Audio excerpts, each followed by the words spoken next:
The American highway system stretches like a spider web across the continent. 4.19 million miles of asphalt binding together a nation of dreamers and wanderers. But in those dark hours between midnight and dawn, when civilization sleeps and only the chrome knights of the interstate remain vigilant, the familiar becomes foreign. What you're about to hear are 8 true encounters, reported by professional drivers, whose only crime was being in the wrong place when reality bent at its seams. These aren't campfire tales or urban legends passed down through truck stop coffee conversations. These are documented experiences, corroborated by electronic logs, dispatch records, security footage, and sometimes evidence that shouldn't exist. Every night, over 3.5 million commercial drivers navigate America's highways, hauling everything from fresh produce to life-saving medications, while the rest of us dream safely in our beds. They are the invisible backbone of our economy, the guardians of commerce, who brave ice storms, mountain passes, and endless stretches of lonely road. But the highway demands its payment in stories that challenge everything we think we know about the world. Tonight we present 8 encounters that occurred between the hours of midnight and 6 a.m., when the veil between dimensions grows thin, and the impossible becomes inevitable. These stories come from drivers with decades of experience, men, women who've seen blizzards that could bury towns, dust storms that turn day into night, and mechanical failures that would terrify lesser mortals. They are not prone to flights of fancy or supernatural speculation. They are pragmatists who deal in facts, fuel efficiency, and delivery schedules. Yet each found themselves face to face with something that defied explanation, something that followed them home in their dreams and changed the way they view the ribbon of asphalt they call their office. Story 1. The Hitchhiker Who Wasn't There. Jim Morrison Weave changed his name to protect his privacy. Had been conquering the long-haul lanes for 15 unforgiving years when the rain started falling on that March night in 2023. Behind the wheel of his Peterbilt 3-seat, hauling 42,000 pounds of electronics westward on Interstate 80. He embodied everything a professional driver should be: punctual, safety-conscious, and thoroughly familiar with every mile of asphalt. Between the Atlantic and Pacific, the Nebraska countryside stretched endlessly in all directions, broken only by the occasional grain elevator silhouetted against storm clouds that flickered with distant lightning. At exactly 2:17 a.m., Jim would later remember checking his dashboard clock with obsessive precision. His headlights swept across something that shouldn't have been there. Initially he thought it might be a deer, those suicidal creatures that plague highway drivers throughout the Midwest. But as his rig crested a small hill, the high beams illuminated a young woman standing beside the guardrail, her white summer dress incongruous against the March chill, her thumb extended in the universal gesture of hitchhiking need. Jim had maintained a strict no-hitchhiker policy throughout his career, a rule reinforced by company guidelines and simple common sense. The insurance liability alone made stopping for strangers a career-ending proposition, and veteran drivers like Jim had heard enough horror stories to fill a Stephen King anthology. But something about this particular woman, her vulnerable posture, the desperate way she stood in the rain, the sheer impossibility of her presence in this agricultural wasteland compelled him to ease his massive rig toward the shoulder.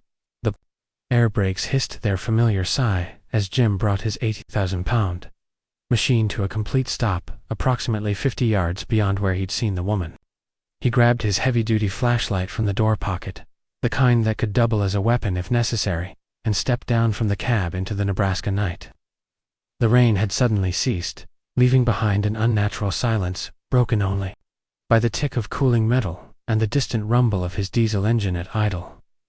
Walking back toward where he'd seen the hitchhiker, Jim called out into the darkness, "Miss, you okay out here?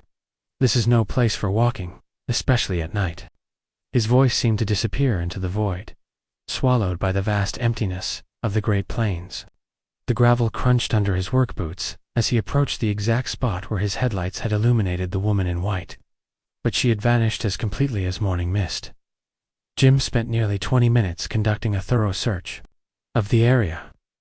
He checked the shallow drainage ditch on both sides of the highway, examined the space behind the guardrail where someone might conceivably hide, and even crawled under his trailer on the remote possibility that a frightened hitchhiker might have sought shelter there. His flashlight beam swept methodically across every inch of real estate within a 100-yard radius, but found nothing except wet grass, scattered litter, and the occasional roadkill that spoke to the casual violence of high-speed travel.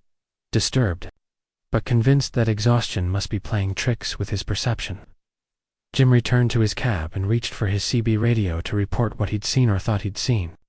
Before his fingers could key the microphone, however, the radio crackled to life with an all-points bulletin that made his blood run cold.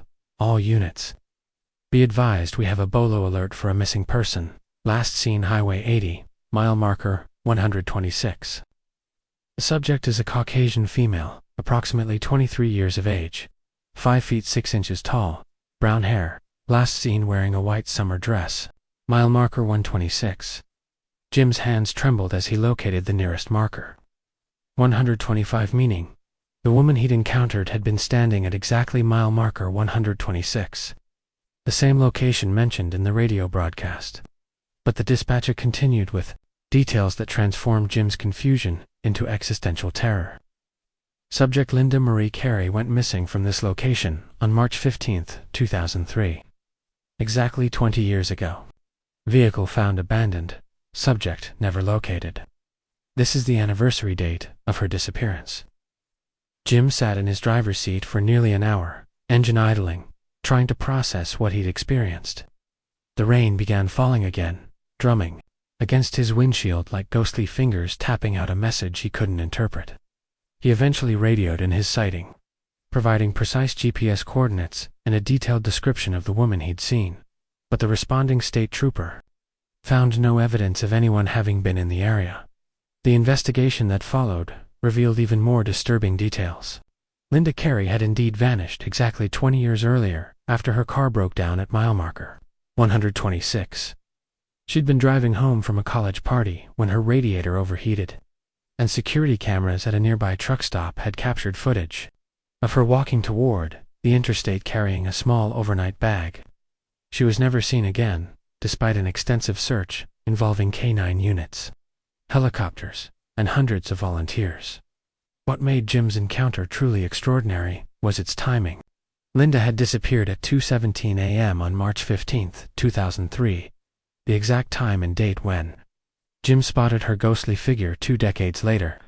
Moreover, Jim's sighting marked the 7th reported encounter with a woman in white at mile marker 126, each occurring on the anniversary of Linda's disappearance, each witnessed by experienced truck drivers who had no knowledge of the location's tragic history. Jim continued driving his regular routes, but he made one significant change to his schedule. Every March 15th, he requested an alternate route that avoided that particular stretch of Nebraska highway. He claimed the decision was based on mechanical scheduling considerations, but his dispatcher, former driver himself, understood the real reason. Some ghosts, Jim learned, are not malevolent spirits seeking revenge, but lost souls, still trying to find their way home, still standing by the roadside with their thumb extended, hoping that the next set of headlights might finally belong to someone who could help them complete their interrupted journey. Years later, when asked about that night, Jim would describe the experience with the matter-of-fact precision that characterizes professional drivers. "I saw what I saw. You can explain it or you can't, but that doesn't change what happened. And if Linda Carey is still out there waiting for a ride, I hope someday the right person stops for her. Just wasn't meant to be me." Story 2. The CB radio warning. Sarah Chen had never intended to become a truck driver. With a master's degree in computer engineering and 8 years at a prestigious tech company, she represented the modern face of American ambition. The 2022 layoffs swept through Silicon Valley like a digital plague. Facing a choice between unemployment and reinvention, Sarah chose the highway, trading her ergonomic office chair for the worn leather seat of a Freightliner Cascadia, and discovering that the view through a windshield could be more rewarding than any computer monitor. 6 months into her new career, Sarah had adapted well to the solitary nature of long-haul trucking, finding peace in the mechanical precision required to safely navigate 80,000 pounds of steel and cargo across America's interstate system.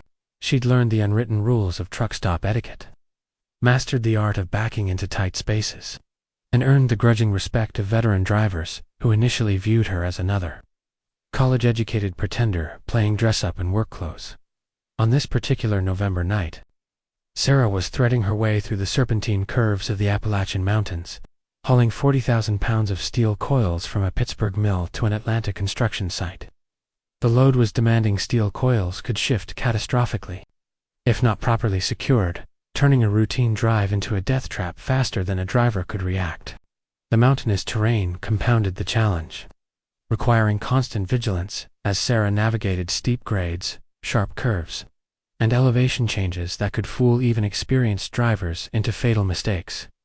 At 1:30 a.m., as Sarah's rig climbed through a particularly treacherous section of West Virginia's mountainous backbone, her CB radio crackled with a voice she'd never heard before. "Eastbound driver with the steel coils, this is Highway Angel.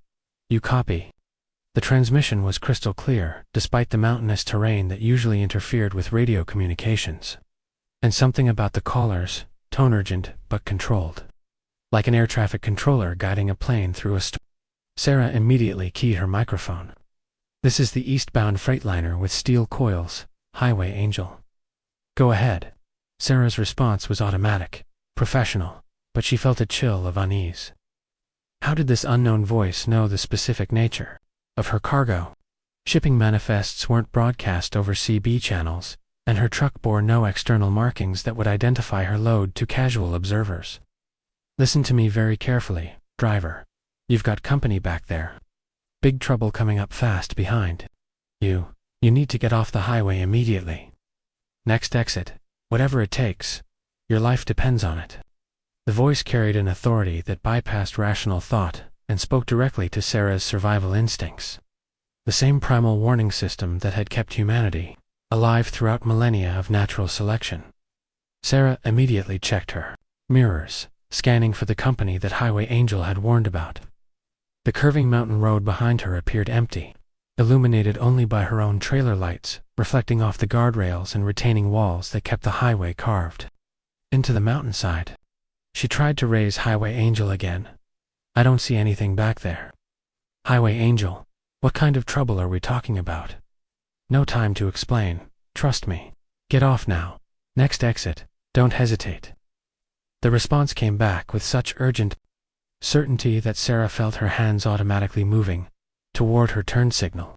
Every rational fiber of her engineering-trained mind screamed that this made no sense. There was no traffic visible, no obvious danger, no logical reason to deviate from her planned route. But something deeper, some ancestral wisdom that predated logic and reason, compelled her to heed the warning.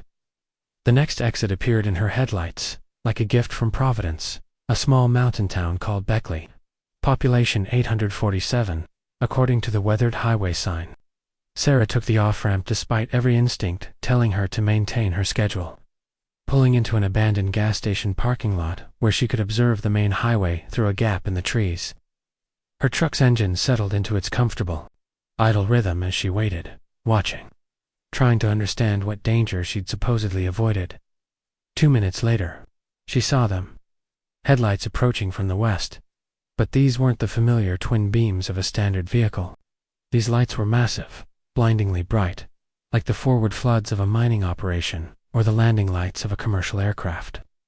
They moved with impossible speed down the mountain highway, taking curves that should have required dramatic deceleration at velocities that defied physics. As the lights drew closer, Sarah expected to see the vehicle carrying them some massive truck or specialized transport that might explain their unusual appearance. Instead, she witnessed something that challenged her understanding of reality. The lights passed through the space where she would have been traveling, but no vehicle was visible. The illumination was there, moving at highway speed, but it cast no shadows and reflected off no surfaces. It was as if the light itself had achieved independent existence, divorced from any physical source. The phantom illumination disappeared around a curve, leaving Sarah alone in the parking lot with her thoughts and her increasingly rapid heartbeat. She tried repeatedly to contact Highway Angel, cycling through all 40 CB channels, but received only static in response.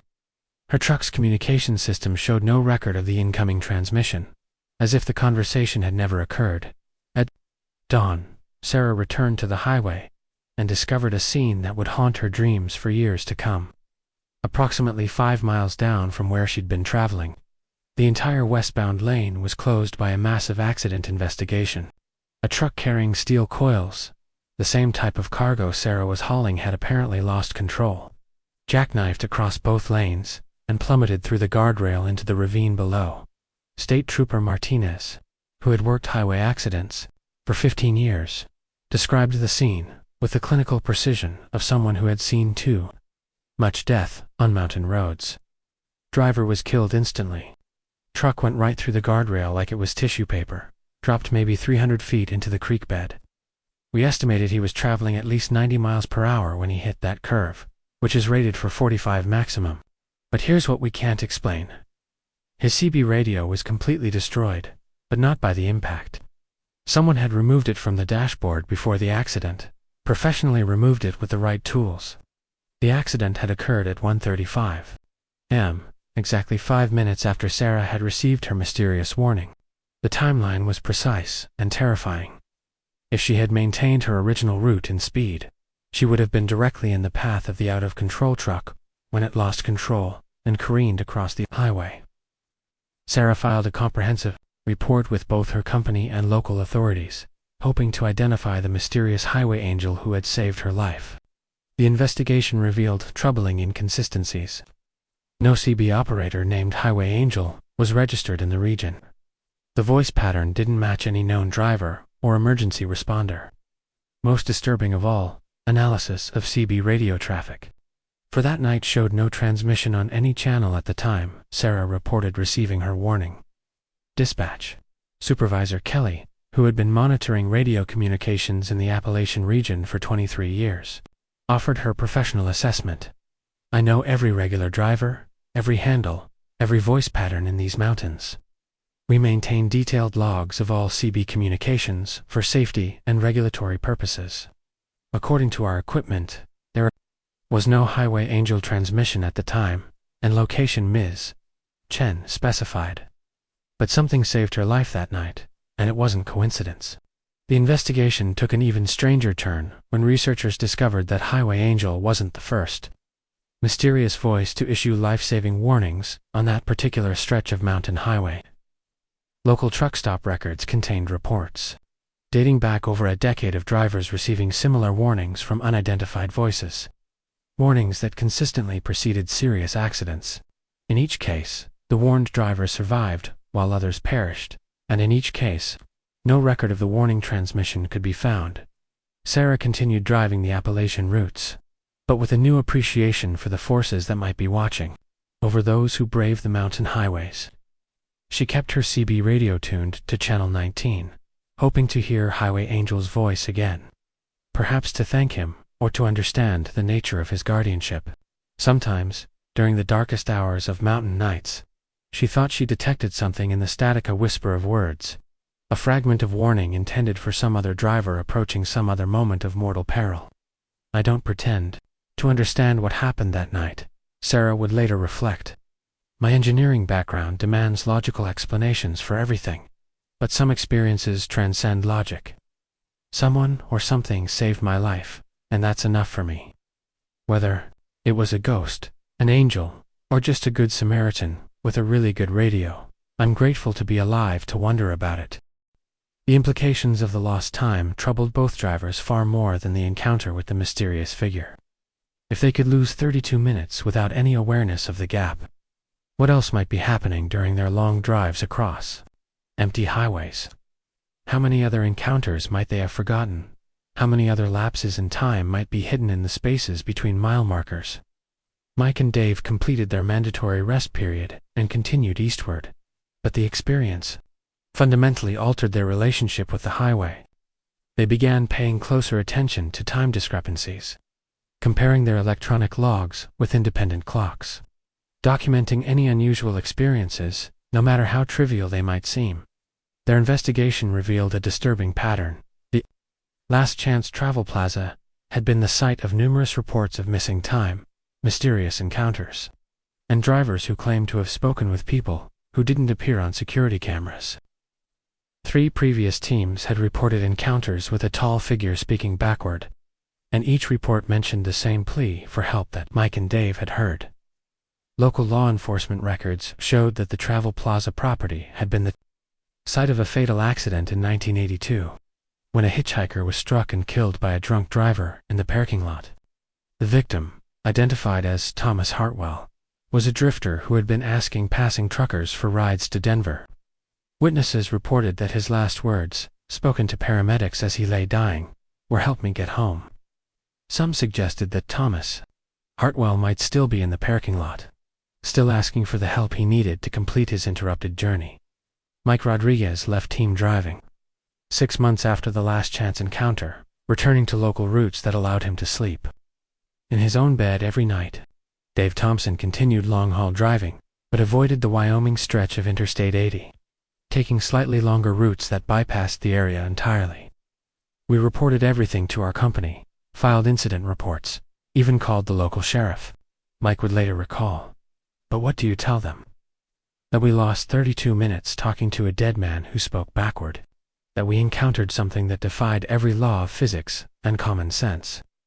Some experiences can't be explained, only endured. And sometimes, late at night, I still wonder if Thomas Hartwell is still out there, still asking for help that no living person can provide." The Last Chance Travel Plaza closed permanently in December 2023, 8 months after Mike and Dave's encounter. The official reason given was declining business due to changing traffic patterns, but local residents told a different story.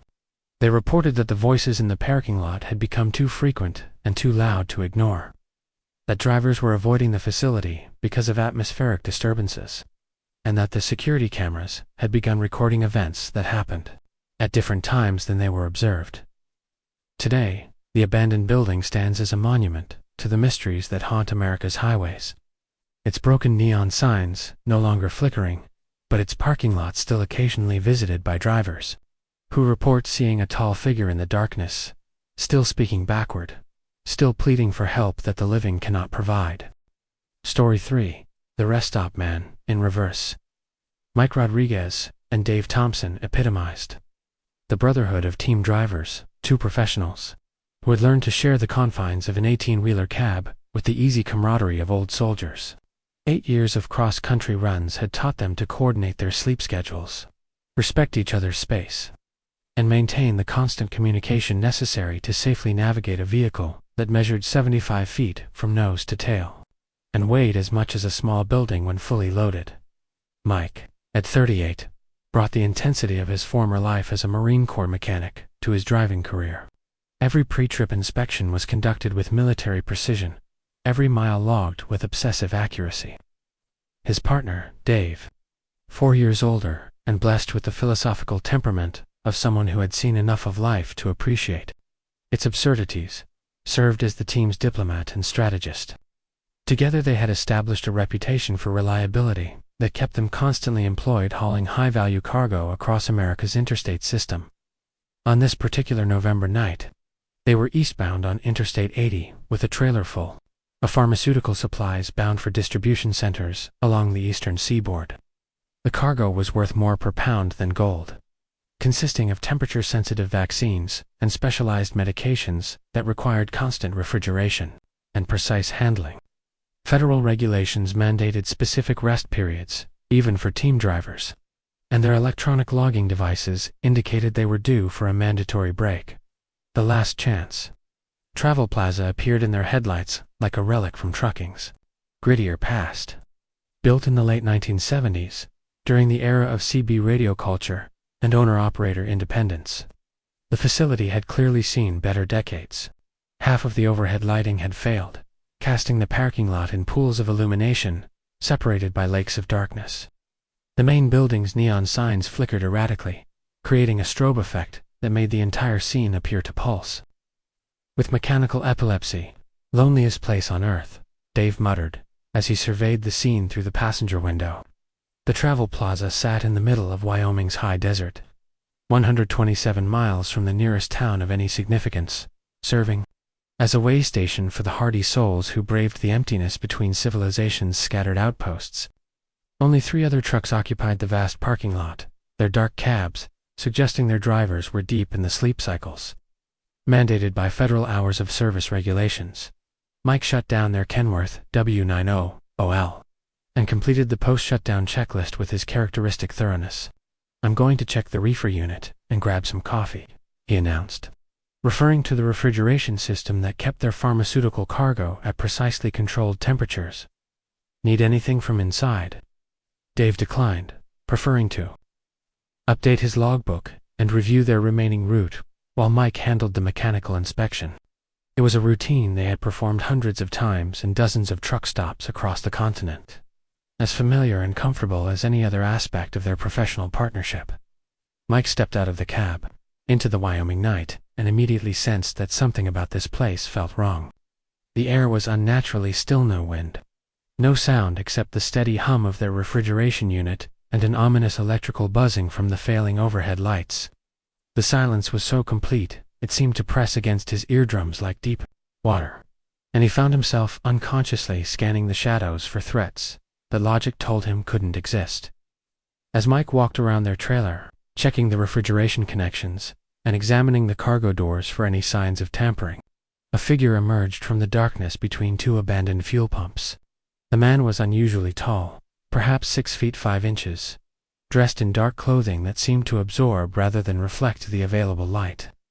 His pale skin appeared almost luminescent in the flickering neon glow, but it was his eyes that stopped Mike's forward progress. They were completely black.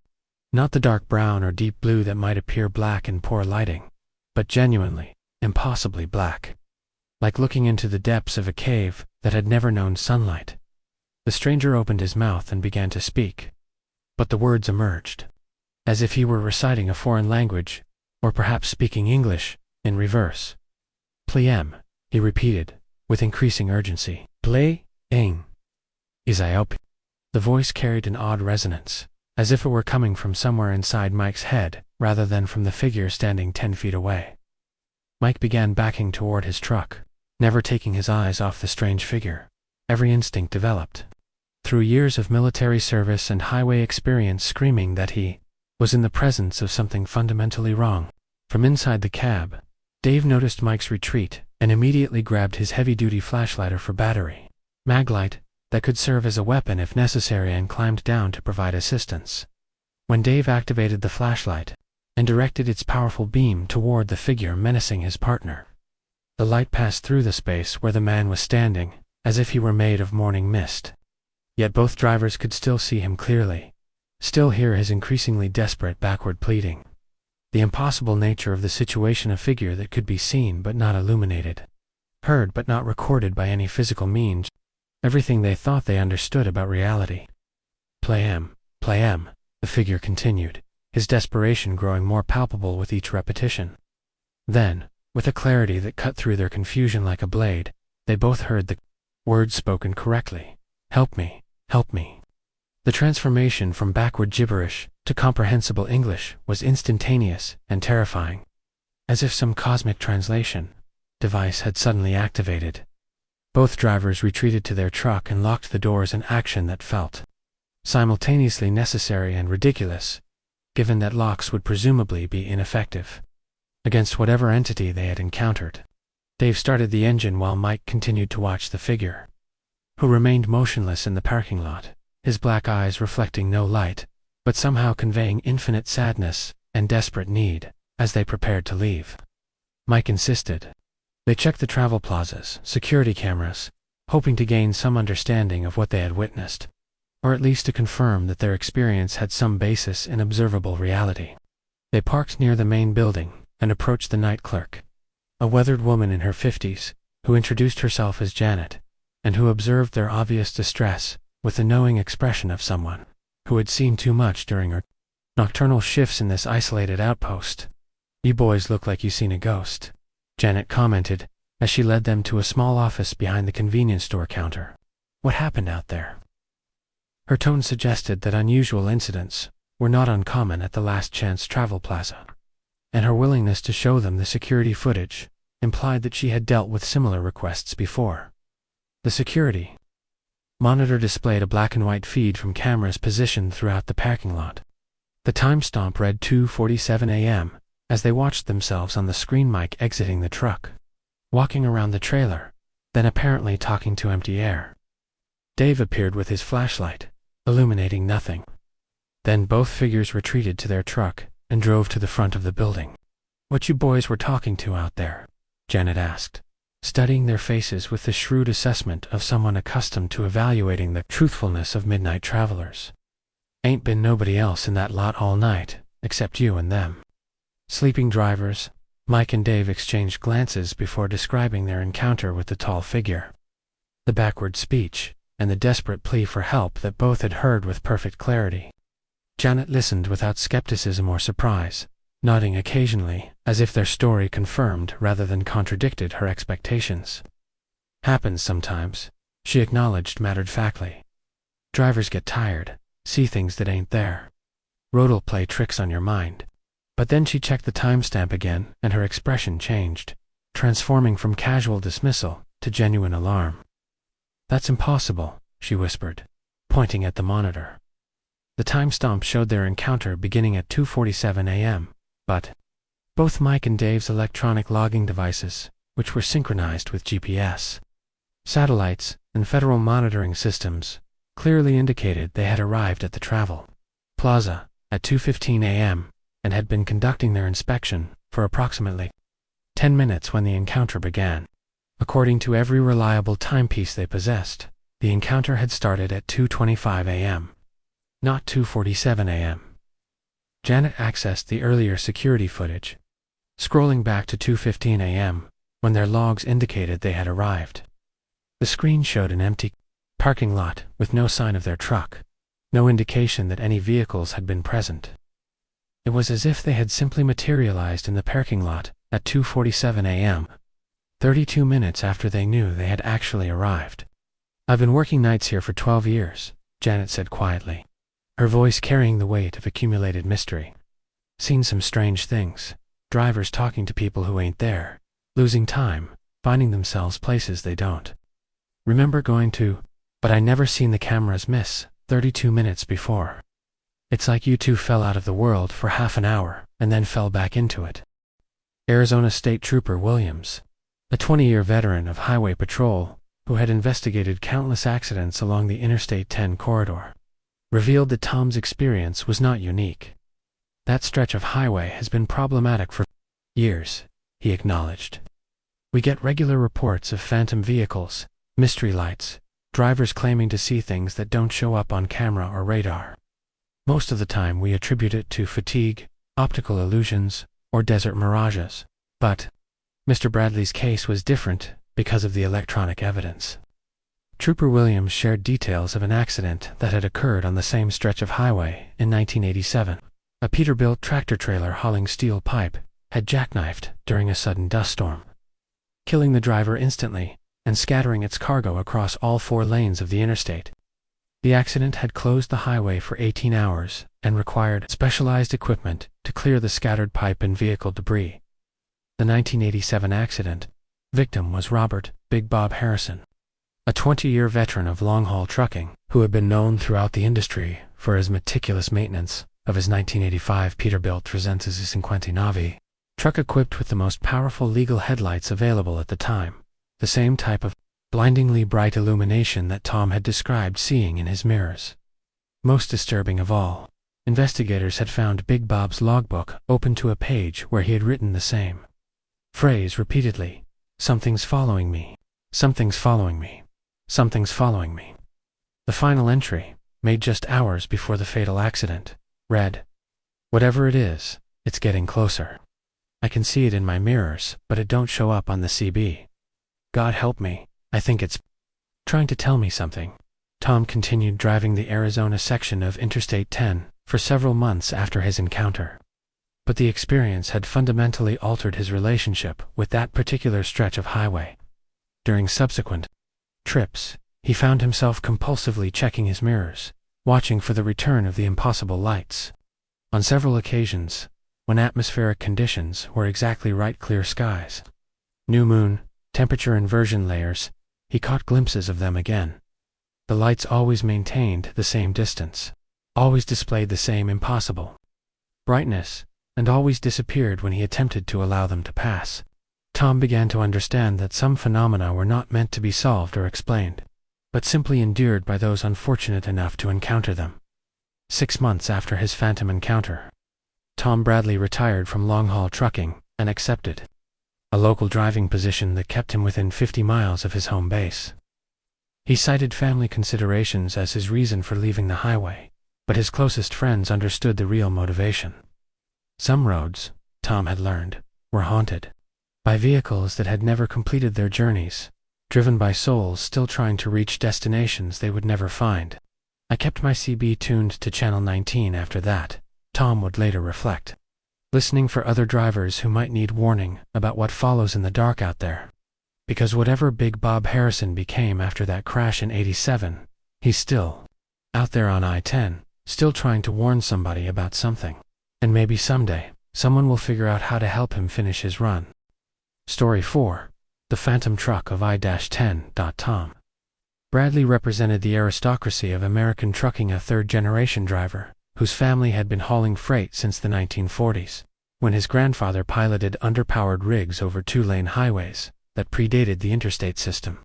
His father had driven through the golden age of the 1970s and 1980s, when CB radio culture flourished, and owner-operators enjoyed an independence that bordered on romantic mythology. Tom himself had accumulated over 2 million miles of safe driving during his 23-year career, earning multiple safety awards and the respect of dispatchers who trusted him with their most demanding loads. On this particular October night, Tom was deadheading from Phoenix to El Paso running empty after delivering a load of electronics to a distribution center, his trailer containing nothing but air and the potential for future cargo. Deadheading was often a driver's most relaxed time, free from the constant worry about cargo security, weight distribution, and delivery schedules that characterized loaded runs. The pay was minimal, but the reduced stress made deadheading almost recreational compared to the intense concentration required when hauling valuable or dangerous goods. Interstate 10 through the Arizona desert represented one of America's most desolate stretches of highway, a ribbon of asphalt cutting through landscape that appeared unchanged since the Pleistocene era. During the day, the scenery possessed a stark beauty that attracted photographers and nature enthusiasts. But after midnight, the desert became an alien landscape where the absence of artificial light revealed stars invisible to urban dwellers, while simultaneously creating a darkness so complete it seemed to have physical presence.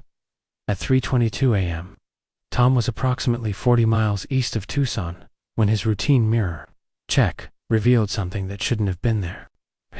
Extraordinarily bright headlights had appeared in his rearview mirror with no explanation for their sudden presence.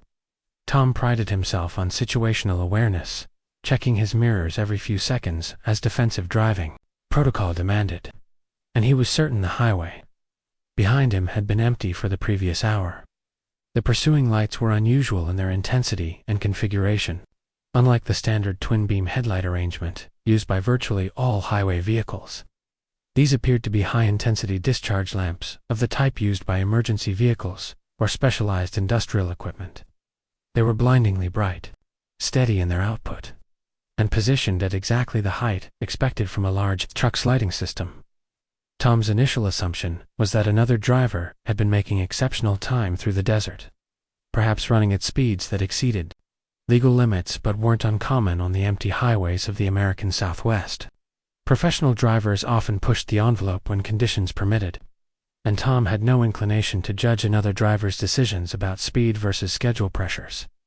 However, as Tom continued to monitor the situation, several details began to disturb his professional equilibrium.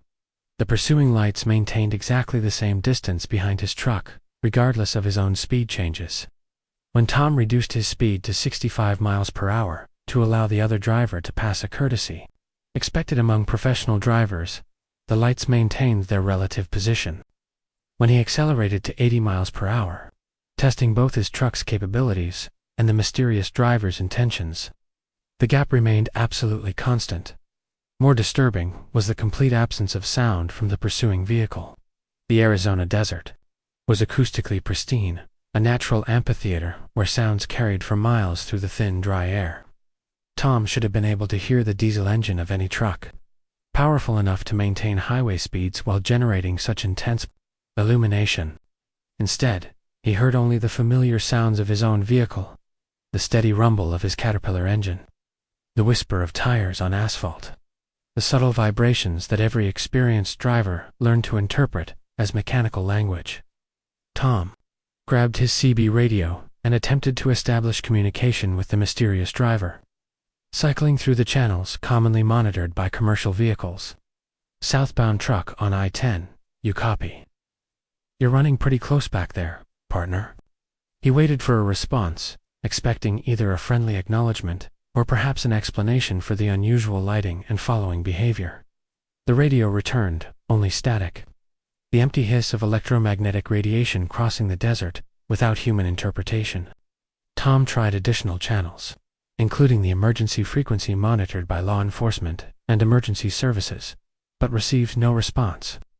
The silence was as mystifying as the lights themselves, suggesting either equipment failure or a driver who chose not to communicate both unusual circumstances in the C. Betty pendant.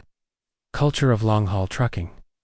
Determined to resolve the situation, Tom signaled his intention to move to the right lane, allowing the pursuing vehicle to pass and giving him an opportunity to observe the mystery driver directly.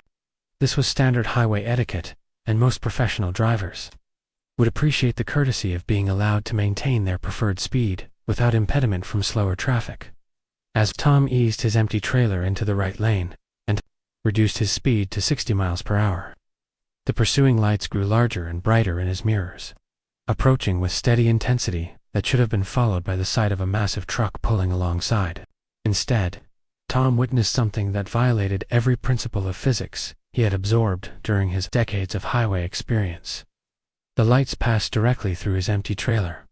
The sensation was indescribably sudden rush of cold air that fogged his windshield from the inside, accompanied by a deep vibration that seemed to resonate in his bones rather than his ears. His trailer began rocking slightly, not from wind or road conditions, but as if something with enormous mass had just occupied the same space as his vehicle, while somehow remaining intangible.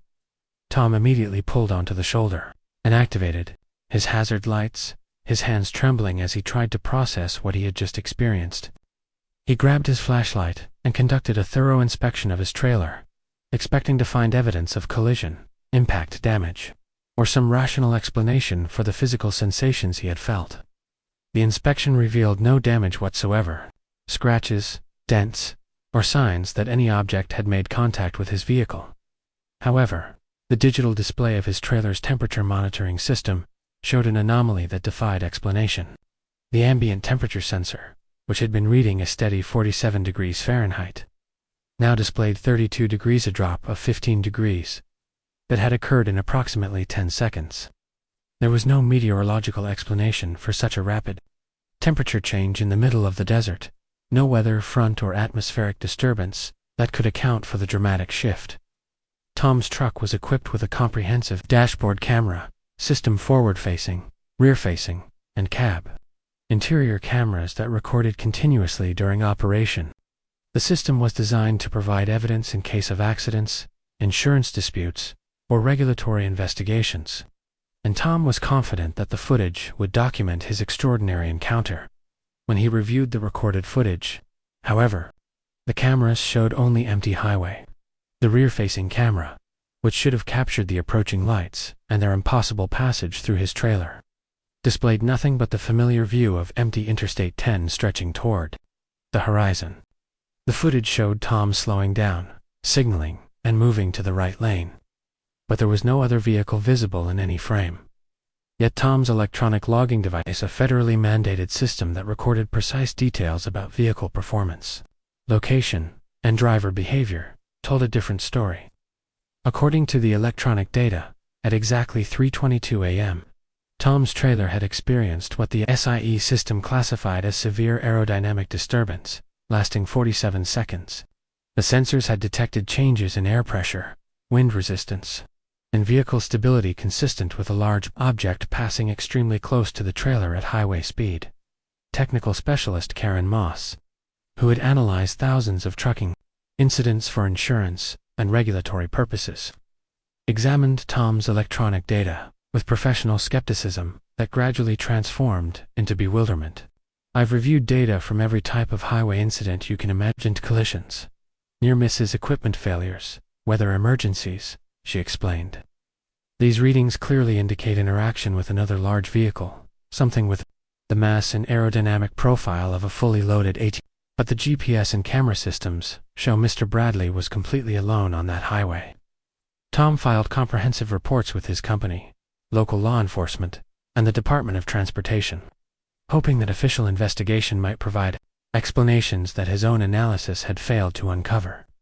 The responses ranged from polite skepticism to outright dismissal.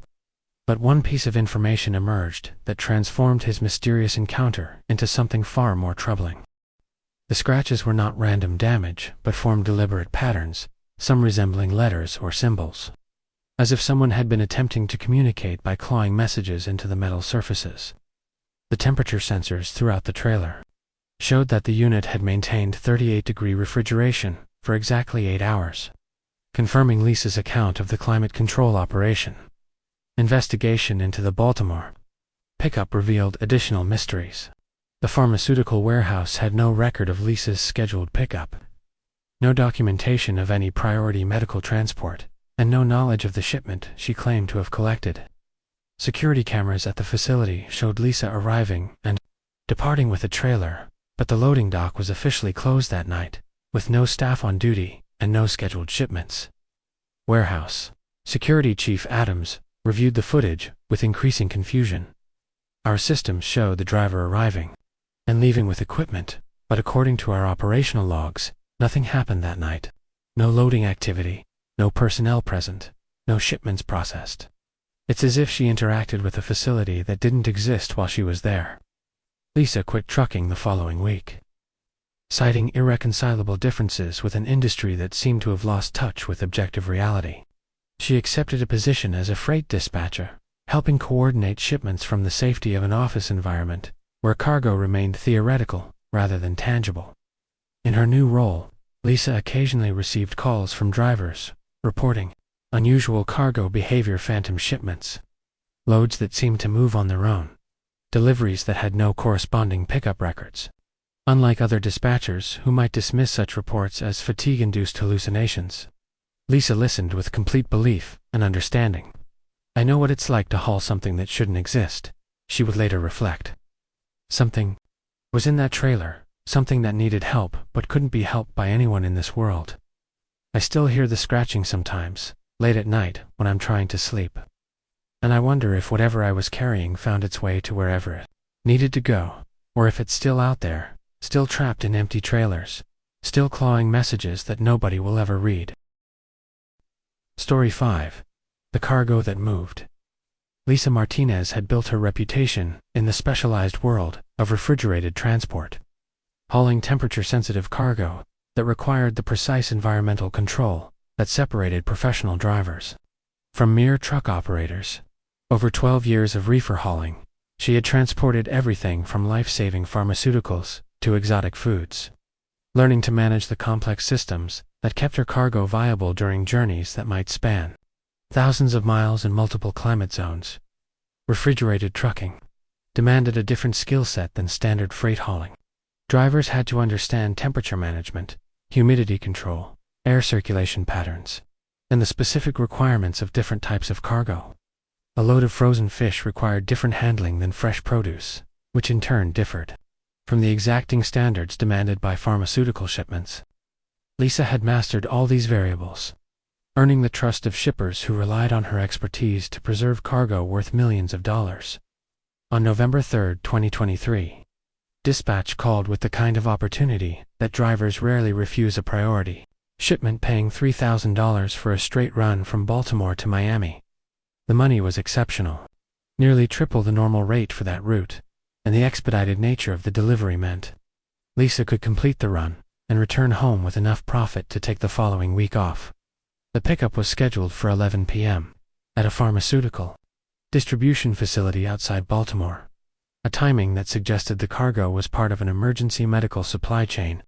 Lisa arrived early, as was her professional habit, but immediately noticed several unusual aspects of the arrangement that should have triggered her cautious instincts.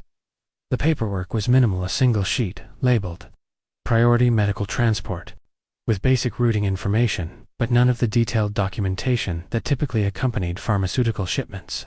No bills of lading, no temperature monitoring requirements, no chain of custody forms, no hazardous materials placards. Just a lockbox number and instructions to maintain 38-degree refrigeration throughout the journey. The warehouse supervisor, a nervous man who avoided eye contact and seemed eager to complete the transaction quickly, provided even less information. Drivers not to inspect the cargo under any circumstances, he instructed, handing Lisa a sealed manifest envelope. Climate control set to 38 degrees, no stops, except for fuel and legally required breaks. Delivery contact will meet you at the destination. Lisa should have questioned these unusual restrictions, but the financial pressure of recent lean weeks and the promise of excellent pay overcame her professional skepticism. The refrigerated trailer was already sealed and attached to her truck when she arrived, and security cameras monitored her every movement as she completed her pre-trip inspection and prepared to depart. The trailer felt unusually light for a pharmaceutical shipment, which typically consisted of dense packages requiring careful weight distribution. When Lisa asked about the cargo weight, the supervisor replied that it was specialty equipment, mostly plastic and electronics that was temperature sensitive, but not heavy. This explanation seemed reasonable enough to satisfy her immediate concerns. For the first 4 hours of the journey, everything proceeded normally. Lisa made excellent time through Virginia and into North Carolina, maintaining the required temperature and staying ahead of her delivery schedule. The night was clear, traffic was light, and her truck performed flawlessly as she covered mile after mile of empty highway. At approximately 3:45 a.m., however, something in her cargo bay began to move. The sound began as subtle scratching, like fingernails dragging across metal surfaces, emanating from somewhere behind her driver's seat. Lisa initially dismissed it as normal settling sounds. Temperature-sensitive cargo sometimes shifted as thermal expansion and contraction affected packaging materials. But the scratching grew more pronounced and developed a rhythmic pattern that suggested intentional rather than random. Movement. Scratch scratch pause scratch scratch pause. The sequence repeated with mechanical precision, as if something inside her trailer was attempting to communicate through percussion. Lisa tried to convince herself that the sound was produced by improperly secured equipment sliding around during turns, but the pattern was too consistent and deliberate to be attributed to loose cargo. As she continued southward, the scratching evolved into something more disturbing. What had begun as random noise became organized tapping, deliberate percussion that moved systematically from the front of her trailer toward the rear, paused, then started again. Each cycle lasted approximately 3 minutes and followed exactly the same pattern, as if her cargo was conducting some sort of inventory or reconnaissance. Lisa pulled into a rest area near the North Carolina-South Carolina border to investigate, but her sealed manifest and company policy explicitly prohibited opening the trailer. She walked around the exterior, listening carefully to the sounds emanating from within, and confirmed that the movement was definitely originating inside her cargo bay. When she called dispatch to report a possible cargo shift, the response was uncharacteristically adamant. Under no circumstances was she to open the trailer, regardless of what she might hear. Drive straight through, the dispatcher instructed. Whatever you're hearing, ignore it. The cargo is secure and properly loaded. Lisa reluctantly continued her journey, but the sounds from her cargo bay grew progressively more disturbing. By the time she crossed into Georgia, the tapping had been joined by what sounded unmistakably like human voices, as if people were trying to communicate through heavy fabric or thick insulation, but definitely human in their cadence and desperation. The voices were speaking in a language Lisa couldn't identify, or perhaps speaking English in such distorted fashion that the words became incomprehensible.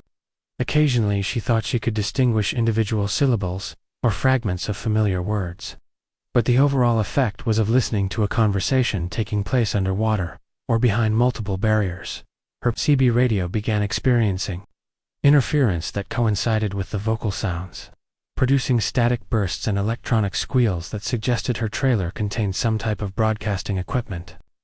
The interference was rhythmic, pulsing in synchronization with the voices, as if whatever was producing the sounds was also generating electromagnetic emissions.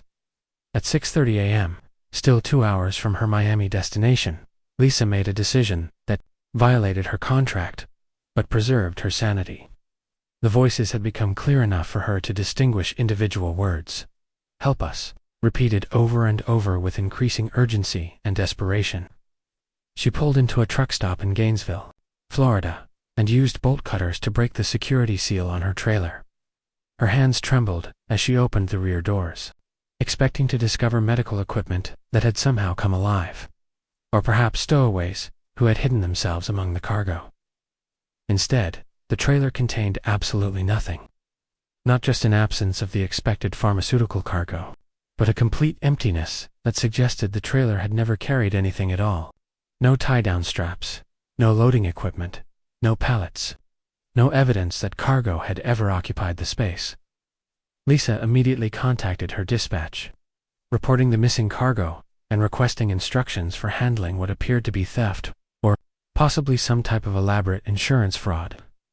The dispatcher's response challenged her grip on reality, according to company records. She had picked up an empty trailer from Baltimore for routine repositioning to their Miami hub. Her manifest had always showed empty equipment, relocation, not pharmaceutical transport. When Lisa checked her documentation folder, she discovered something that should have been impossible.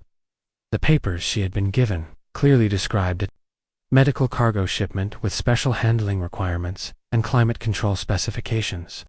But the documents now in her possession showed empty trailer movement, ambient temperature transport, and routine repositioning as if the original paperwork had transformed itself during the journey. The dispatcher suggested that Lisa might be experiencing sleep deprivation symptoms and recommended she take time off for medical evaluation. But Lisa's truck told a different story through its electronic monitoring systems. The refrigeration unit had consumed fuel at rates consistent with maintaining temperature for a full cargo load.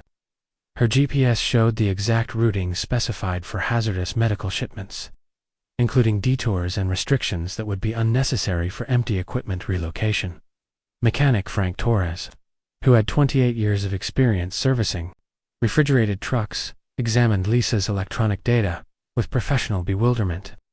These power consumption readings show that reefer unit was working hard to maintain temperature for a substantial load, he confirmed. You don't get fuel consumption patterns like this from an empty trailer. Something was definitely back there, requiring active climate control.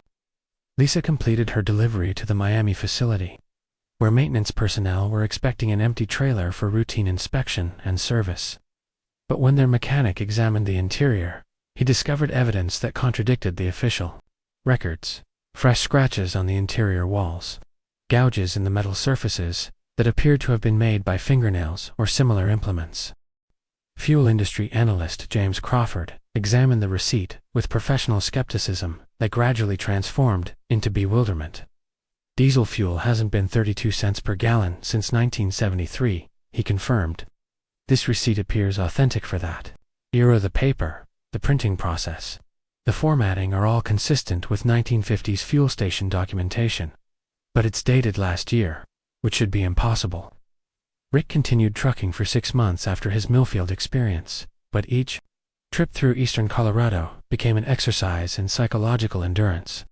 He found himself compulsively checking for exit 352, studying his GPS for signs of electronic malfunction, and questioning whether his next routine journey might lead him into another temporal anomaly. The uncertainty proved more stressful than the original encounter. Rick began to question every exit, every GPS direction, every navigation decision. Was he driving through the present moment, or might his truck slip sideways through time into some alternative version of American history? The possibility that reality was less solid than he had assumed made every mile marker suspect. 6 months after Millfield, Rick Patterson left long-haul trucking and accepted a position as a driving instructor at a commercial driver training school. He cited family considerations as his reason for leaving the highway. But his curriculum included an unusual element that puzzled his students: a detailed warning about trusting GPS systems to completely. I tell my students that if your GPS directs you to take an exit you've never seen before, especially if you're familiar with the route, don't take it, Rick would explain during his navigation classes. Some roads lead places you can't come back from, even if you manage to find your way home. And sometimes the way home isn't the same as the way you left. Rick kept the Sinclair receipt in his wallet as a reminder that the American highway system contained mysteries that couldn't be explained by conventional understanding of geography or physics. Sometimes, late at night, he would study the faded paper and wonder whether Millfield still existed somewhere in the spaces between mile markers, whether the uniformed attendant was still offering full service to travelers who took the wrong exit at the wrong time.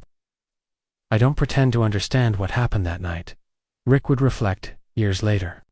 Maybe I drove into the past, maybe I encountered some kind of temporal echo, or maybe I just experienced the most detailed hallucination in human history. But I have the receipt, I have the fuel consumption records, and I have 4 hours of memories that shouldn't exist. That's enough proof for me that there are roads out there that don't appear on any map, leading to places that aren't supposed to be there.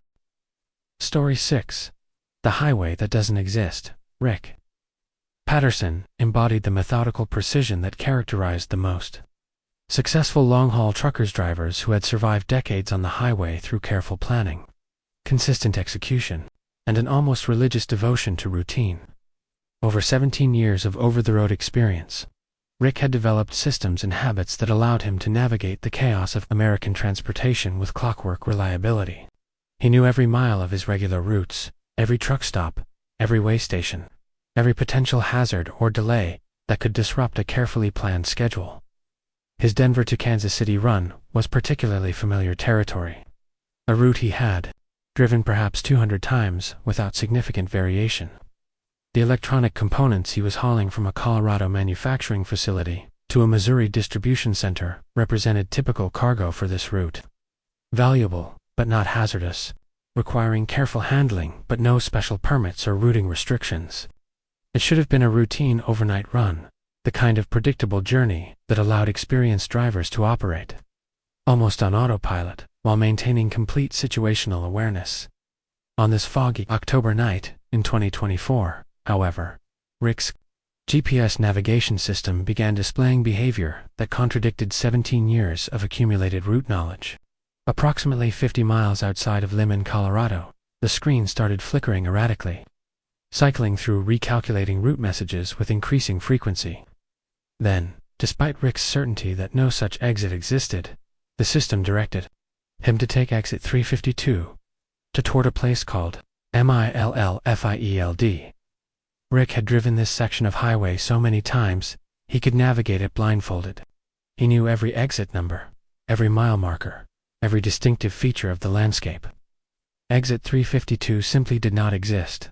The exits in this area were numbered in the 340s, and there was no town called Millfield anywhere in eastern Colorado.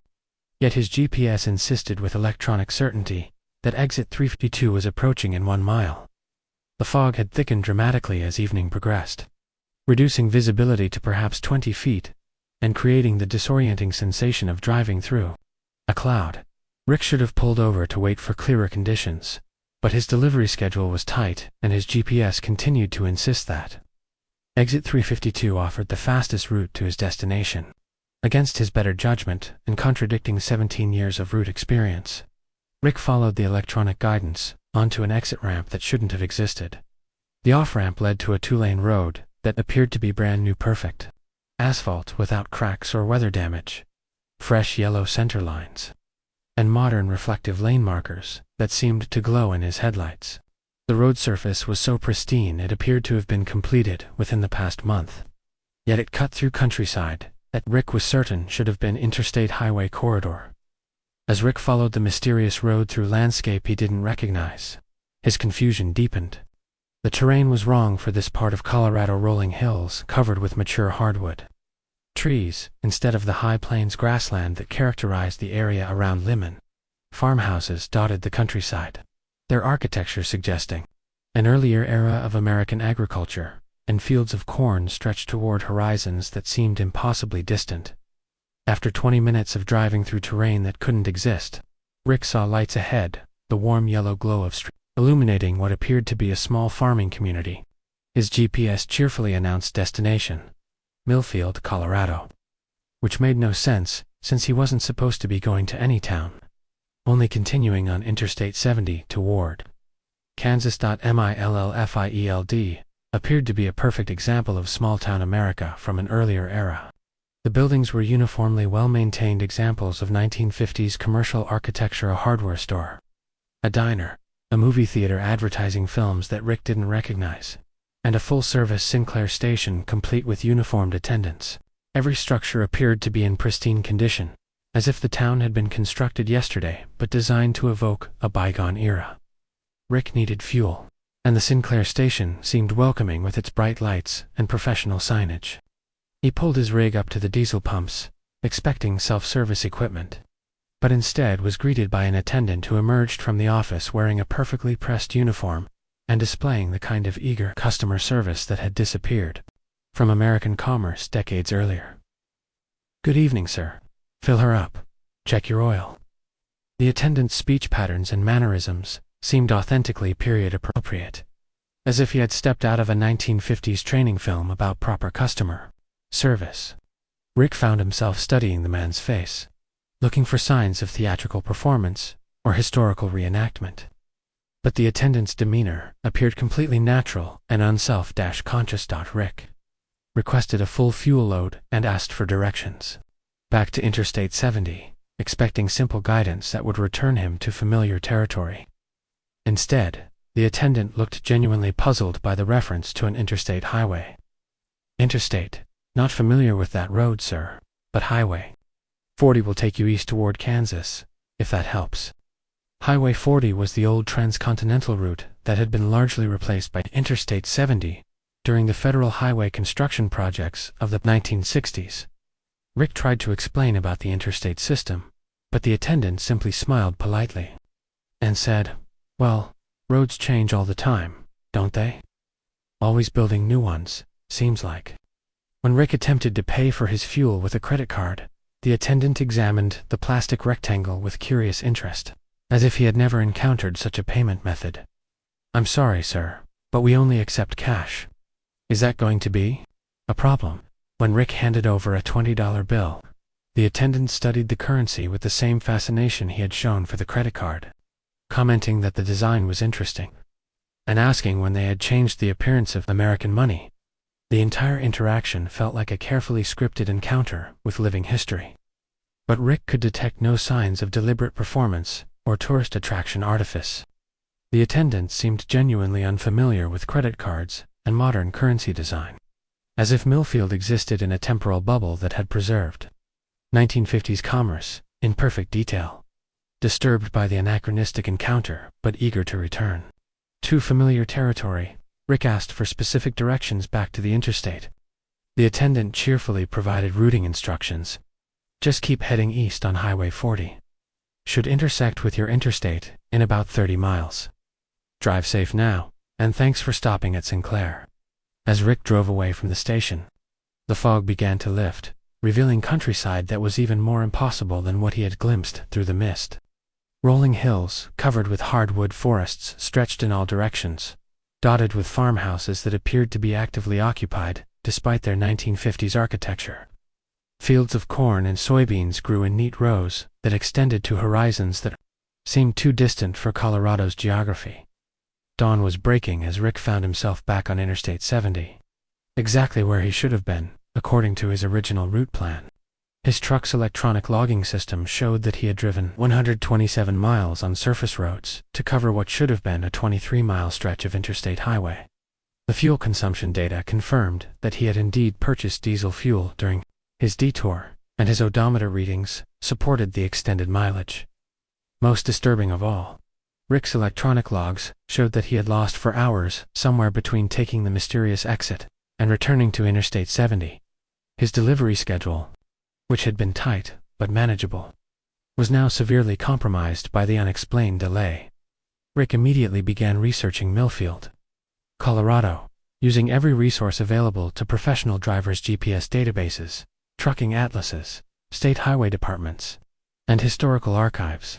His investigation revealed that no town named Millfield existed anywhere in Colorado, had never existed according to official records, and appeared in no historical documentation of the state's settlement patterns, satellite imagery of the area. Where Rick believed he had encountered Millfield showed only typical high plains landscape, scattered ranches, grassland, and the kind of sparse development characteristic of eastern Colorado. No town, no Highway 40, no Sinclair Station. No evidence that the community he had visited could exist in physical reality. Colorado State. Historian Dr. Patricia Wells reviewed Rick's detailed description of Millfield and confirmed that, while several farming communities from the 1950s matched his account, none had existed in that geographic location. There were plans for a town called Millfield in the 1940s, she acknowledged, but it was never built due to water rights disputes and changing economic conditions.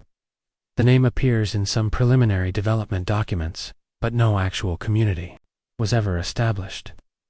The receipt from the Sinclair station provided the most compelling and disturbing evidence of Rick's experience.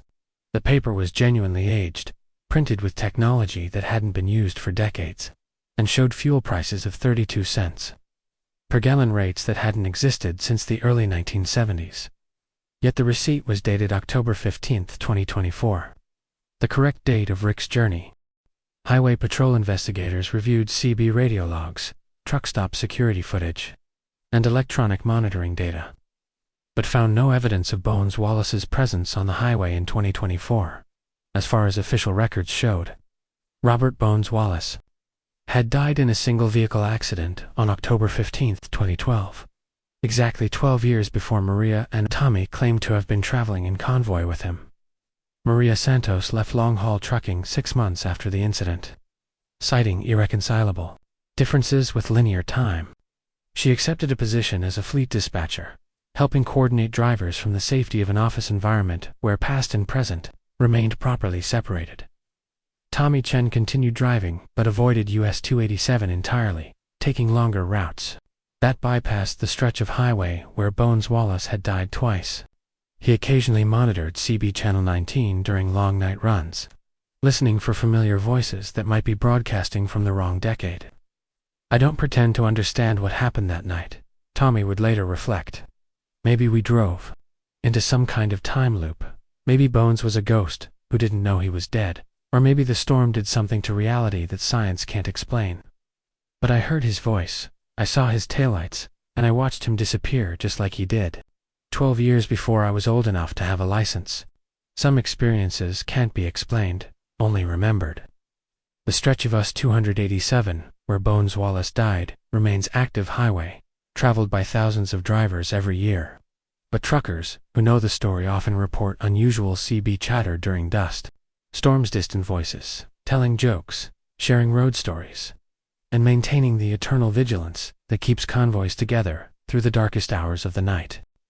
Story 7. The Vanishing Convoy.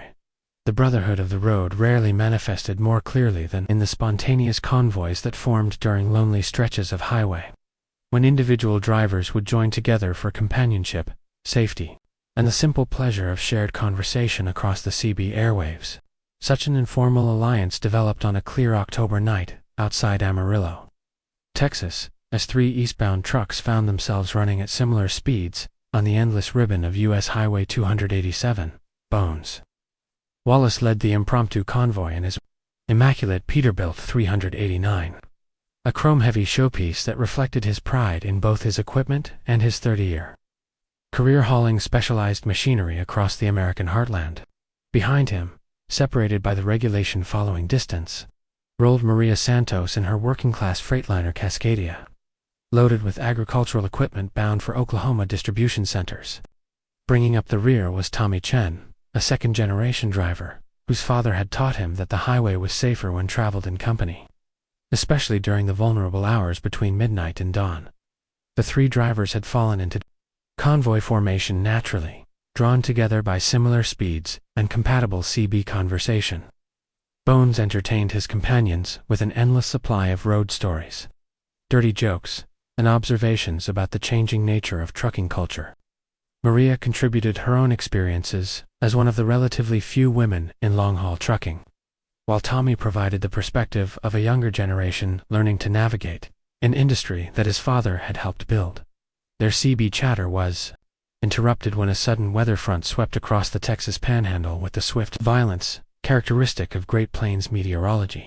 The clear night sky disappeared behind a wall of dust and sand that reduced visibility to zero in a matter of minutes, transforming S-287 into a tunnel of swirling grit, illuminated only by the feeble glow of headlights that seemed to penetrate no more than a few feet into the storm. "Y'all better slow it down back there," Bones advised over the CB, his voice crackling through static generated by the electrical activity within the dust storm. "This is gonna be one of them toad stranglers. Can't see my own hood ornament up here." His trademark humor remained intact despite the dangerous conditions, but experienced drivers could hear the concern beneath his casual tone. The three trucks reduced their speed to perhaps 20 miles per hour, following the white lines and reflective markers that provided the only navigation reference in the swirling chaos. Bones maintained constant CB communication, providing updates on road conditions and helping his convoy partners maintain proper spacing despite the near-zero visibility. "Breaker 19, this is Bones up front. Y'all still with me, back there?" His voice served as an anchor for the other drivers, a human connection in the isolating darkness of the storm. Maria and Tommy acknowledged their positions, confirming they could still see his taillights through the dust. The storm intensified, with supernatural fury, creating a brownout condition that seemed to swallow sound as well as light. The familiar rumble of diesel engines became muffled, the crunch of tires on asphalt grew indistinct, and even the CB radio began producing hollow echoes that made normal conversation difficult. "This is some biblical-type weather," Bones commented, his voice now sounding strange through the static, as if he were transmitting from a great distance rather than a few hundred yards ahead. "Haven't seen a duster this bad since I was running team back in the 90s. Maria tried to respond, but her transmission seemed to be absorbed by the storm before reaching the other drivers. Tommy keyed his microphone and called for Bones, but received only the hiss of electromagnetic interference, mixed with the howl of wind-driven sand against his windshield. Then, as suddenly as it had begun, the storm passed, leaving behind the kind of crystalline clarity that often followed weather fronts in the high desert. Stars emerged with startling brightness, the horizon reappeared in all directions, and S-287 stretched ahead in its familiar straight line toward the distant lights of Oklahoma. But Bones, Wallace's Peterbilt, was gone. Maria and Tommy found themselves alone on the highway, their convoy reduced from 3 trucks to 2, without explanation or warning. They immediately established CB contact with each other, confirming that both had lost sight of Bones during the height of the storm. But neither could explain how a 75-foot tractor-trailer combination could simply disappear from a straight highway with no exits or side roads. "Bones, you copy?" Tommy called repeatedly, cycling through all 40 CB channels in an attempt to raise their missing convoy leader. "Bones, where you at, buddy?" The radio returned only silence, broken occasionally by distant transmissions from other drivers hundreds of miles away. Maria suggested they stop and search the area, concerned that Bones might have run off the road during the storm and could be in need of assistance. The 2 trucks pulled onto the shoulder and activated their hazard lights, creating an island of illumination in the vast darkness of the Texas plains. Their search revealed no tire tracks leaving the highway, no signs of impact with the guardrails, no skid marks or debris that might indicate an accident. The asphalt showed only the normal wear patterns of highway traffic, and the soft sand beside the road bore no evidence that a large vehicle had ever left the pavement. 20 minutes after beginning their search, Maria and Tommy were approached by a Texas Highway Patrol unit whose presence seemed miraculous given the remote location and late hour. The trooper, a veteran officer named Sergeant Rodriguez, had been monitoring CB traffic and had come to investigate reports of a missing truck. "Y'all the ones calling for a driver named Bones?" Rodriguez asked, consulting a clipboard thick with paperwork. "We got a report of an incident on this stretch about an hour ago. Jackknife tanker, driver killed. Might be your friend." The accident scene was located approximately 2 miles ahead, where emergency vehicles had established a perimeter around the wreckage of what had once been a Peterbilt tractor-trailer combination. The destroyed truck matched the description of Bones Wallace's vehicle, same model, same chrome appointments, same specialized trailer configuration used for heavy machinery transport. But the wreckage told an impossible story. The truck was not merely damaged. It was weathered, rusted, covered with years of exposure to the elements. Weeds grew through the twisted metal, sand had accumulated in the cab, and the overall appearance suggested the accident had occurred, not hours, but years in the past. Sergeant Rodriguez consulted his incident report with obvious confusion. According to our records, this accident happened 12 years ago, October 15, 2012. Driver was Robert Bones Wallace, 30-year veteran, killed when his rig jackknifed during a dust storm. But we got the call tonight, and dispatch sent me out here like it just happened. The paperwork showed photographs of the accident scene from 2012, and the vehicle identification numbers matched the truck that Maria and Tommy had been following just hours earlier.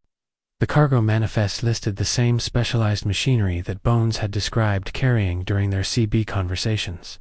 Even more disturbing, the official report included witness statements from 2 other drivers who had been traveling in Convoy with Wallace when he was killed, drivers whose names matched Maria Santos and Tommy Chen. This don't make sense, Rodriguez admitted, comparing the old paperwork with the current situation. According to this report, you two were here 12 years ago, gave statements about losing sight of Wallace during the storm. But you're here now, giving me the same story about the same driver in the same truck. Tommy examined the 2012 witness statements with growing alarm. The testimony attributed to him was detailed and accurate, describing the storm, the convoy formation, and the sudden disappearance of Bones Wallace's truck. But Tommy had been in high school in 2012, hadn't obtained his commercial driver's license until 2018, and had never driven this route before tonight. Maria's statement from 2012 was equally accurate and equally impossible. She had indeed been trucking in 2012, but on different routes in different parts of the country.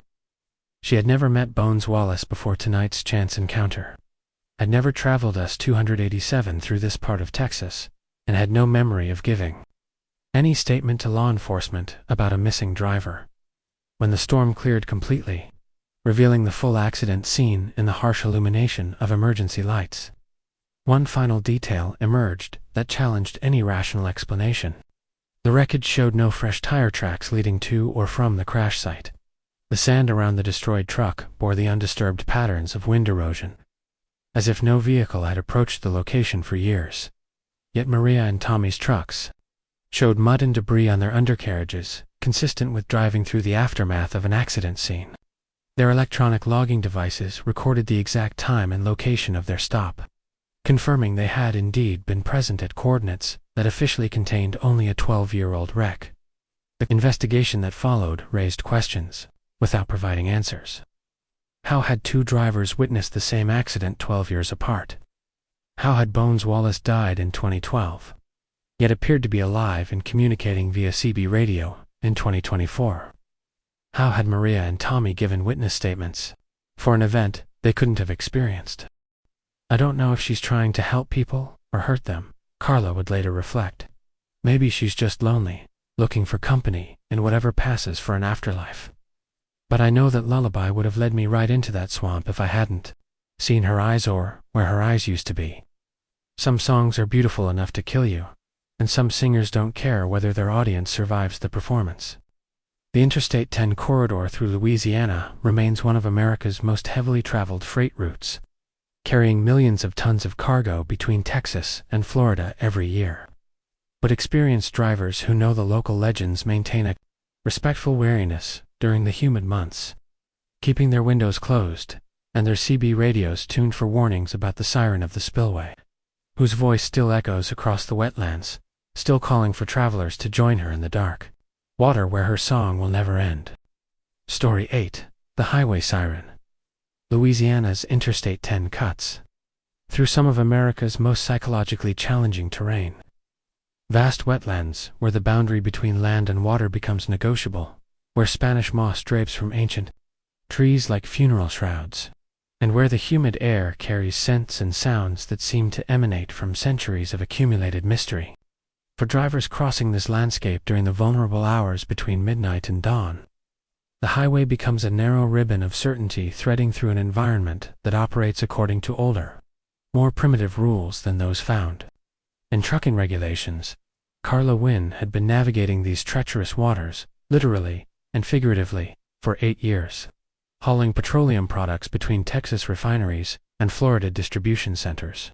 She understood the unique challenges of Louisiana trucking: the brutal summer heat that could buckle asphalt, the sudden thunderstorms that transformed highways into rivers, and the psychological effect of driving through landscape that seemed more suited to Gothic literature than commercial transportation.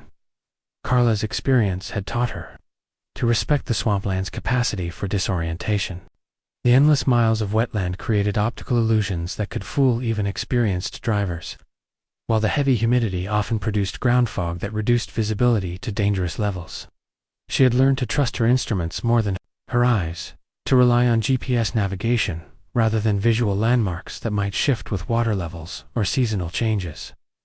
On this particular August night, Carla was eastbound with a load of refined gasoline, her tanker truck carrying enough volatile liquid to create a spectacular disaster if handled improperly.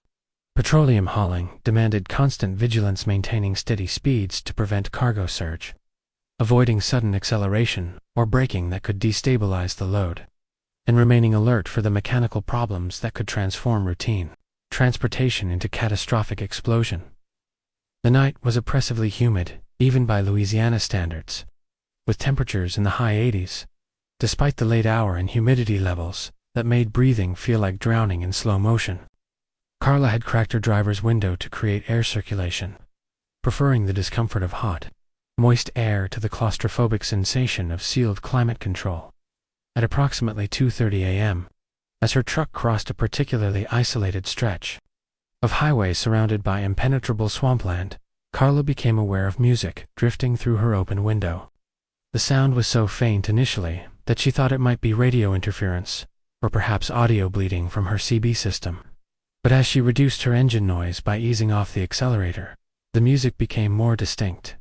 It was a lullaby, sung in what sounded like Cajun French, with the haunting minor key melody characteristic of traditional Louisiana folk music. The voice was female, young, and possessed of the kind of natural clarity that suggested either professional training or the unconscious perfection that sometimes emerged from cultural tradition. The melody was beautiful in a way that made Carla's chest tighten with inexplicable emotion. As the lullaby continued, Carla found herself slowing down without conscious decision, her foot easing off the accelerator, as if the music were casting some kind of hypnotic spell. The song was mesmerizing in its simplicity and sadness, telling a story in a language Carla didn't understand but somehow felt in her bones. It spoke of loss and longing, of love interrupted by forces beyond human control, of souls searching for peace they would never find. The music grew louder and sweeter as Carla's speed decreased, and she began scanning the roadside for its source. Through the steam rising from the surrounding wetlands, she glimpsed movement on the highway shoulder, a figure walking parallel to the road, keeping pace with her truck despite her 40-mile-per-hour speed. The figure appeared to be a young woman, perhaps in her early 20s, wearing a simple white dress that seemed to glow with its own inner light. She walked barefoot along the asphalt shoulder, her long dark hair flowing behind her like water, her skin possessing a luminescent quality that reminded Carla of moonlight reflected on still water. As Carla slowed further, mesmerized by the walking figure and the increasingly powerful lullaby, she could see more details that should have triggered alarm but instead seemed to enhance the hypnotic effect. The woman's dress appeared to be wet, clinging to her form as if she had recently emerged from the surrounding swamp. Her movements were fluid and graceful, but with a quality that seemed to bypass the normal mechanics of human locomotion. The lullaby reached a crescendo of heartbreaking beauty, and Carla found herself reducing speed to 30 miles per hour. Then 25, drawn by an irresistible compulsion to stop and offer assistance to this mysterious pedestrian. Every rational part of her mind screamed warnings about the danger of picking up strangers, especially in this isolated location. But the music seemed to bypass rational thought and speak directly to some deeper part of her consciousness. At 20 miles per hour, Carla's headlights finally illuminated the walking figure clearly, and she saw something that should have sent her foot slamming onto the accelerator, where the young woman's eyes should have been. There were only empty sockets that leaked brackish water in steady streams down her pale cheeks. The woman's mouth continued to produce the beautiful lullaby, but her eye sockets wept swamp water that stained her white dress with dark streaks. The sight of the eyeless singer broke whatever spell had been cast over Carla's judgment. She slammed her foot onto the accelerator, her tanker truck lurching forward with a surge of diesel power that sent black smoke billowing from the exhaust stacks. Her truck's tires screamed against the asphalt as she accelerated away from the impossible apparition. As Carla's speed increased, she watched in her mirrors as the singing figure dissolved into mist that tasted of salt and decay. When it reached her through the open window, the lullaby faded into the distance, replaced by the normal sounds of highway travel engine noise, tire hum, and the whisper of air flowing around her truck's aerodynamic surfaces. But the encounter had left physical evidence that couldn't be dismissed as hallucination. Carla's truck reeked of brackish water and decomposing vegetation, scents that had no business in the cab of a sealed vehicle traveling on dry highway. Her speedometer showed she had decelerated to 15 miles per hour, dangerously slow for highway travel, and her electronic logging device recorded the speed reduction as an unexplained anomaly. Most disturbing of all, Carla's CB radio began receiving transmissions from other drivers reporting similar encounters with the singing woman. Over the following weeks, she monitored Channel 19 during her Louisiana runs and heard multiple accounts of drivers who had been lured toward the swamp by a beautiful lullaby, only to discover the horror of the eyeless singer at the last moment. Local truck stops contained unofficial records of the phenomenon, passed down through generations of drivers who had learned to recognize the danger signs. The singing woman appeared most frequently during the humid months between May and September, targeting drivers who traveled alone through the swampland during the early morning hours. Truckers who had lived in the area their entire lives spoke of her as the Siren of the spillway, a lost soul who continued to sing for travelers even though death had claimed her voice decades earlier. Research into local folklore revealed the likely identity of Carla's supernatural encounter.